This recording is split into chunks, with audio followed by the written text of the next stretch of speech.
Programme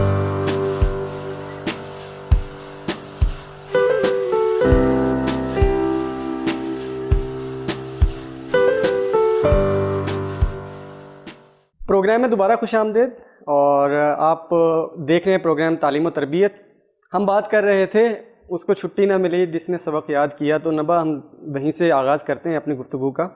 programme का बकिया हिस्सा और आखिरी हिस्सा है प्रोग्राम का, इसके अंदर हम बात कर रहे थे बायसनेस की, फेवरेटिज़म की, टीम लीडर के ख़ास करके उसके एटीट्यूड के ऊपर किस तरीके से हम उसको अगर हमने ठीक करना हो। बहुत सारे टीम लीडर्स इस प्रोग्राम को देख रहे होंगे जो अपनी टीम्स को रन कर रहे हैं, तो आप प्लीज़ उनको आगाह कीजिए कि वो किस तरीके से अपना स्वॉट करें, किस तरीके से वो चीज़ें देखें अपना, कि वो किस तरीके से अपनी टीम्स को अच्छे तरीके से लेकर चल सकते हैं। बिल्कुल, आपने सही एग्जांपल दी थी कि उसको छुट्टी ना मिली जिसने सबक याद किया। तो ये नॉर्मली ऐसा होता है जी जी, जो अच्छा काम कर रहा है तो बस उसी को काम दिए जाओ, और कौन प्रेशर ले सकता है उसी पे प्रेशर डाल दिया जाए। बिल्कुल ऐसे ही है। लेकिन ये कोई सही तरीका नहीं है। फिर टीम किस काम के लिए? फिर आप एक ही बंदे को रखें और आप उससे सारे काम करवाते हैं, उसको फिर उतनी सैलरी भी पे करें। हाँ, उतनी सैलरी भी पे करें। एग्जैक्टली, अगर आप एक बंदे से 2 बंदों का काम ले रहे हैं तो फिर आप उनको डबल सैलरी भी उसे आप प्रोवाइड करें। This is a fact. But मेरे हिसाब से क्यों आप दें 2 बंदों की सैलरी एक बंदे को, जब आप उस बंदे का काम 2 लोगों पे डिवाइड कर सकते हैं। हाँ बिल्कुल ऐसे तो मतलब आपका अब ये एक लीडर के ऊपर डिपेंड करता है कि वो किस तरीके से सबको साथ लेके चलता है, वो किस तरीके से काम की डिवीजन करता है। फॉर इंस्टेंस मेरे बॉस थे, तो वो हर चीज में ये बोलते थे कि भाई क्रिएटिव काम करवाना है ना अगर, तो वो नबा को दे दो, ठीक है। अच्छा, अगर जो है वो कम्युनिटी के साथ ज्यादा बातचीत करानी है, लोगों को मोटिवेट करना है, तो एक दूसरे के ऊपर काम करना है तो दूसरे को दे दो। एग्जैक्टली, अगर प्रेजेंटेशन बनवानी है कम टाइम में बहुत अच्छी, तो एक तीसरा कुलीग था उसको दे दो। तो बात का मकसद ये कि उनको हर किसी के स्किल्स पता थे, हर किसी के स्ट्रेंथ्स पता थी, और फिर आप उसको यूटिलाइज कैसे करते हैं और बैलेंस कैसे करते हैं, वो बहुत ज्यादा इंपॉर्टेंट पार्ट प्ले करता है। दूसरी चीज ये कि इस सारी सिचुएशन को आप इम्प्रूव सिर्फ तब कर सकते हैं जब आप एक इंडिविजुअल लेवल पे जो है ना अपने एम्प्लॉय को समझें और उससे रिलेशनशिप बिल्ड करें। सही। आप हर दफा हर एक टीम मीटिंग्स कॉल करना, और अगर आपकी टीम में 10 लोग हैं, 10 के साथ बैठना और सबके पॉजिटिव्स और नेगेटिव्स बताना एक अलग चीज होती है, ठीक है, अहमियत रखता है वो भी, लेकिन वो हर दफा वो चीज काम नहीं करती। बजाय इसके कि आप किसी इंडिविजुअल एम्प्लॉय को अलग से लेके बैठें और आप उससे बातचीत करें, उससे पूछें कि उसकी क्या एक्सपेक्टेशंस हैं, ठीक है, उसके अकॉर्डिंग वो कैसे परफॉर्म कर रहा है, उसके अकॉर्डिंग जो है वो उसको क्या कंपेंसेशन मिलना चाहिए, या वो किस तरीके से मजीद बेहतर परफॉर्म कर सकता है, उसको क्या क्या सहूलियात फराहम कर दी जाएं। अगर उसको जो है वो फॉर इंस्टेंस वो पूरा दिन बैठ के अकाउंट्स का काम कर रहा है और उसके करीब कोई पंखा तक नहीं लगा हुआ, कोई एसी तक नहीं लगा हुआ, तो वो ऑब्वियसली फ्रस्ट्रेटेड होगा, उसके कैलकुलेशन में मिस्टेक्स आएंगी। तो आप किस तरह से अपने एम्प्लॉय को फैसिलिटेट कर सकते हैं, हाँ। अपने एम्प्लॉय पे ट्रस्ट कैसे कर सकते हैं, फिर अपने एम्प्लॉय की अकाउंटेबिलिटी उसके अंदर कैसे आप इनबिल्ड कर सकते हैं, उसी के अंदर इनबिल्ड कैसे कर सकते हैं। तो आप जब ये 3-4 चीजें इंटीग्रेट करेंगे, मजीद इसके अंदर obviously Farhan will add a lot of points, लेकिन ये तो कोर बेसिक चीज है ना कि आप चाहे आपकी छोटी ऑर्गेनाइजेशन हो, आप किसी कम्युनिटी बेस्ड ऑर्गेनाइजेशन को किसी मोहल्ले में लेके बैठे हुए हैं, आप किसी एमएनसी की बात करें, तो ये ट्रस्ट होना एम्प्लॉय पे, उसके साथ एक अच्छा रिलेशनशिप बिल्ड होना, और उसको जो है वो अकाउंटेबिलिटी जो है ना उसके अंदर इंटीग्रेट करना कि वो सेल्फ अकाउंटेबिलिटी उसके अंदर जो है वो उसको सिखाई जाए, उसके अंदर पैदा की जाए। तो ये चीज़ें जब होती हैं तो उससे ही एक प्रोडक्टिव टीम जो है वो निकल के सामने आती है। बिल्कुल ठीक है फरहान, आप इसके अंदर ऐड करोगे कि बात कर रहे हैं हम स्पेसिफिक रोल्स की, बात कर रहे हैं हम टीम्स के अंदर मौजूद लोगों के साथ टीम लीडर के बायस होने की।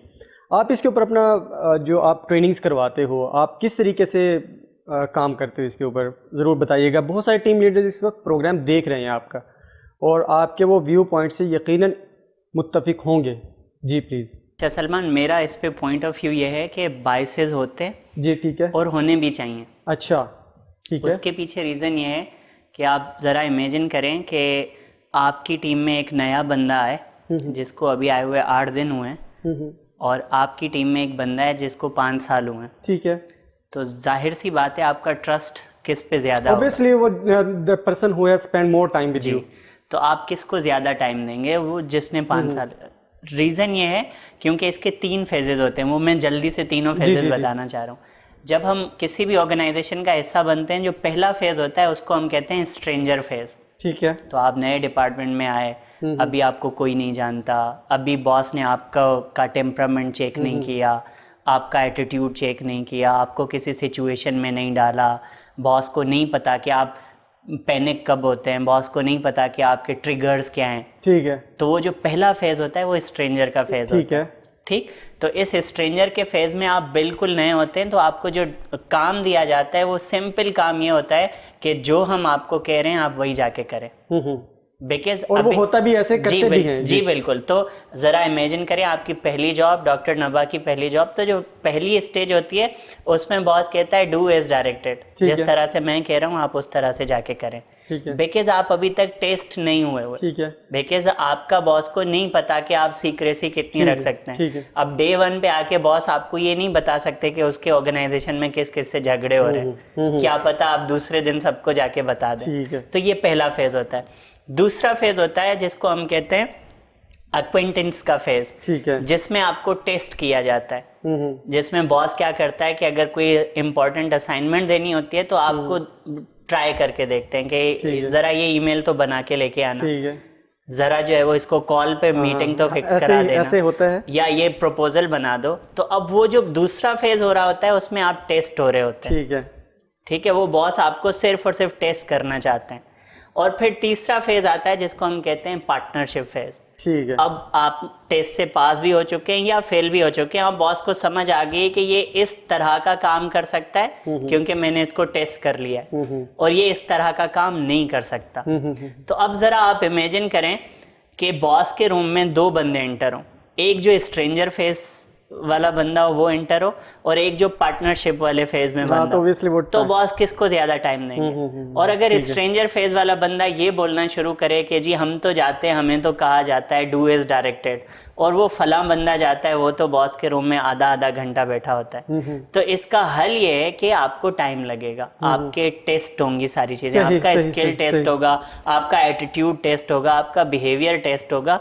उसके बाद फिर बॉस या जो लीडर है वो इस कॉन्फिडेंस के साथ आएगा और कहेगा कि ये मेरा प्लेयर है जो कि पूरी टीम को निकाल सकता है, ये मेरा प्लेयर है जिस पे पूरी टीम का दारोमदार है, वर्सेस एक नया बंदा जो 12वां खिलाड़ी होके टीम में आया था। मुझे अगर जसारत कर दे, मुझे अगर जसारत दे कि मैं यहीं पे एक सवाल कर लूं, तो इस तीनों फेजेस के अंदर कितना टाइम? अच्छा, ये डिपेंड करता है कि आप किस रोल पे हैं और आपकी अपनी जो अवेयरनेस है, सेल्फ अवेयरनेस, वो कितनी ज्यादा स्ट्रांग है। कुछ लोगों को 2 महीने लग जाते हैं, इसीलिए आपने देखा होगा जो आइडियल टाइम प्रोबेशन पीरियड का होता है वो 3 महीने होता है। तो 3 महीने में बॉस जज कर लेता है आपको कि आप स्ट्रेंजर फेज में कितना अरसा रहेंगे। तो यूजुअली जो लोग हैं, आपने देखा होगा कि यूजुअली लोगों को 3 से 4 साल लगते हैं मैच्योर और पार्टनरशिप फेज में आना। मुझे सिर्फ और सिर्फ यहाँ पे एक चीज और क्लियर कीजिएगा जी प्लीज। एक बंदा आया है बीकॉम करने के बाद स्ट्रेंजर फेज में, जी, एक बंदा आया है एमफिल करने के बाद स्ट्रेंजर फेज में, जी, एमफिल करने वाले बंदे की जो मेंटल कैपेसिटी है वो रिसर्च करके आया है वो ज्यादा है, जी, he would definitely take little time comparing to. लेकिन अभी भी होता यह है कि जो बहुत अच्छे पढ़े लिखे लोग आ रहे होते हैं, जो प्रोजेक्ट्स के ऊपर काम करके आ रहे होते हैं, अच्छी इंटर्नशिप्स करके आ रहे होते हैं, उनके साथ भी ये चीज़ें होती हैं, और ये हमने ऑर्गेनाइजेशंस के अंदर होते हुए देखा है। तो उन चीज़ों को किस तरीके से टैकल किया जाए? क्या मतलब कि बॉस अभी भी उनको stranger phase he, even they did, उनकी कैपेसिटी को वो अंडरस्टैंड नहीं कर पा रहा है, तो वो किस तरीके से फिर आप उसको टैकल करेंगे? अच्छा, इसमें 2 चीजें। पहली बात तो ये कि जरूरी नहीं है कि बीकॉम वाले बंदे को ज्यादा टाइम लगे सेकंड फेज में आना। अच्छा। ये डिपेंड करता है कि आप एडाप्टेबल कितने हैं, जो डॉक्टर नबा ने बात की, आप उस ऑर्गेनाइजेशन के कल्चर को कितना जल्दी समझते हैं। अगर आपको पता है कि सुबह आने का ये रूटीन है और ये ऑर्गेनाइजेशन में अप्रिशिएट किया जाता है अगर आप 10 मिनट पहले आए, तो अगर आपने पिक करना हो और आप जल्दी अडॉप्ट करें तो आप जल्दी फेज चेंज करते हैं। और अगर आप नहीं, आप अपनी में ज्यादा लगे हुए हैं और आप सिस्टम में नहीं इन होना चाह रहे, आप रेजिस्ट कर रहे हैं सिस्टम को, तो डेफिनेटली सिस्टम भी रेजिस्ट करेगा अपने आपको जो है वो एग्जैक्टली। तो ये डिपेंड करता है कि आप एडॉप्टेबल कितने अच्छे हैं। नो मैटर आपकी क्वालिफिकेशन क्या है, नो मैटर आपका एक्सपीरियंस क्या है, अगर आप एडॉप्टिव हैं, बेस्ट एडेप्टेबिलिटी अप्रोच होगी तो आपको क्विकली चांस मिलेगा, जल्द चांस मिलेगा आपको उसका टीम का बेहतर पार्ट बनने में। बिल्कुल। अच्छा डॉक्टर नबा, अगर हम बात करें कि एक टीम के अंदर मुख्तलिफ लोग काम कर रहे होते हैं, हम क्विकली रैप अप करने की कोशिश करते हैं, प्रोग्राम का आखिरी फेज है, मुख्तलिफ लोग काम कर रहे हैं, तो डेफिनेटली वहाँ पे कॉन्फ्लिक्ट आता है, और कॉन्फ्लिक्ट किसी भी किस्म का होता है, तो उस कॉन्फ्लिक्ट की सूरत हाल में एज अ टीम हमने क्या करना है और एज अ इंडिविजुअल मेरी क्या रिस्पॉन्सिबिलिटी है कि मैं उस चीज़ को लेकर जाऊँ। लेट्स सपोज अगर मेरा ही कॉन्फ्लिक्ट किसी के साथ आ गया, तो किस तरीके से दोनों की जिम्मेदारी किस तरीके से होगी कि टीम मैनेजर के साथ ही कोई कॉन्फ्लिक्ट आ गया तो दोनों की रिस्पॉन्सिबिलिटी क्या बनती? एक तो फॉर इंस्टेंस सलमान, एक तो इंडिविजुअल रिस्पॉन्सिबिलिटी होगी और वो आएगी कि आपके अपने एथिकल वैल्यूज़ क्या हैं, ठीक है, उससे। ठीक है। दूसरी चीज़ ये होगी कि आपकी ऑर्गेनाइजेशन एक इंडिविजुअल को कैसे देखती है। फॉर इंस्टेंस अब मैं एक एम्प्लॉय हूँ और मेरा अपने कॉलीग के साथ कुछ इशू है या अपने बॉस के साथ कोई इशू है, तो अब जो मेरी इंडिविजुअल रिस्पॉन्सिबिलिटी है वो ये कहती है कि या तो मुझे जिससे प्रॉब्लम है मैं उसको जाके बता दूं, ठीक है ना, या फिर मैं एटलीस्ट अपना काम अलग रखूं और मैं अपना बिहेवियर जो है वो अलग रखूं, ठीक है ना, और मतलब मेरे पर्सनल बायसेस की वजह से मेरा काम कॉम्प्रोमाइज ना हो। ये सारी मेरी इंडिविजुअल रिस्पॉन्सिबिलिटीज आती हैं।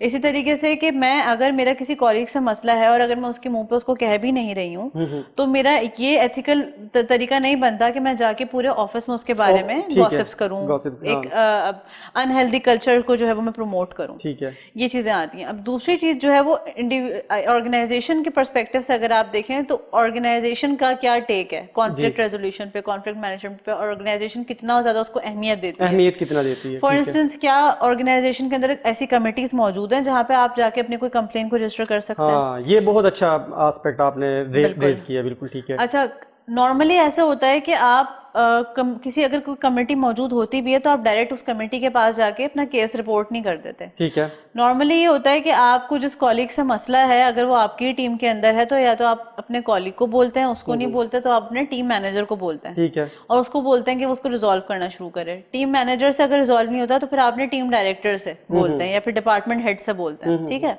बिल्कुल ठीक है। अगर वहां पे भी रिजॉल्व नहीं होता और आपको लगता है कि हमारी बात की ना कोई अहमियत है ना कोई सुन रहा है और ये तो सबके सब जो है वो फेवरेटिज्म कर रहे हैं, उनका फेवरेट एम्प्लॉय है या कोई आपस में रिश्तेदार है या कुछ है, तो मेरी बात तो कोई सुनेगा ही नहीं, तो फिर at the end you have to, in any case you have to approach the committee, ठीक है।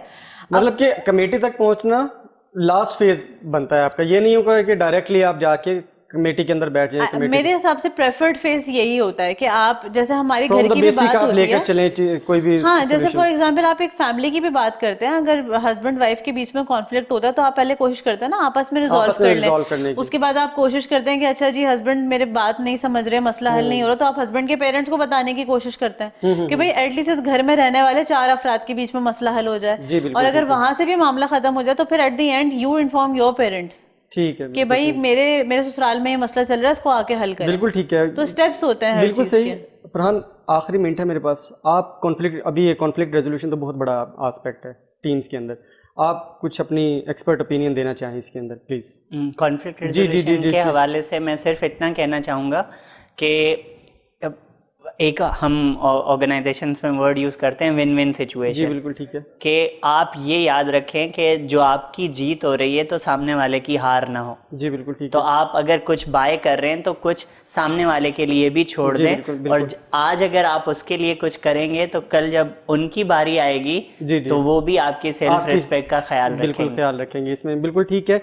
नाजरीन, आज की आपने एपिसोड देखी, आज हमने बात की है टीम मैनेजमेंट के ऊपर। इदारों में काम करने वाले लोग जब टीम्स के अंदर मिलकर काम करते हैं तो उससे अल्टीमेटली इदारे का ही फ़ायदा होता है, और बहुत सारी चीज़ें हमने कवर करने की कोशिश की हैं। ऑल्दो ये बहुत बड़ा चैप्टर है एक टीम मैनेजमेंट का, जिसको हम 1 घंटे के एपिसोड में तो कंप्लीट नहीं कर सकते। उम्मीद करेंगे कि इंशाल्लाह आपको ये एपिसोड अच्छी लगी होगी, और हम कोशिश करेंगे कि अपने पैनलिस्ट से दरख्वास्त करेंगे अगर हमें फ्यूचर में इस प्रोग्राम की ऊपर ज़रूरत पड़ती है तो हमें वो अपना कीमती वक्त देंगे।